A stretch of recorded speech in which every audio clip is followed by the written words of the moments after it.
4 редких белых тигрят показали в зоопарке в Польше. Подобные животные сами по себе редкость. Во всем мире их осталось не больше 200.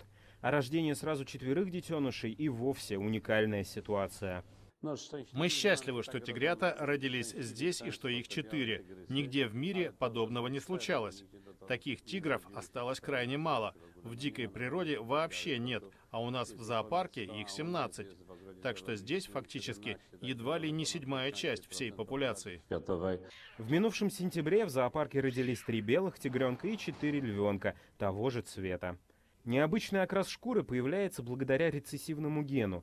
Эти животные не альбиносы. Сохранение этих кошек в неволе требует сложного скрещивания, что вызывает протесты зоозащитников.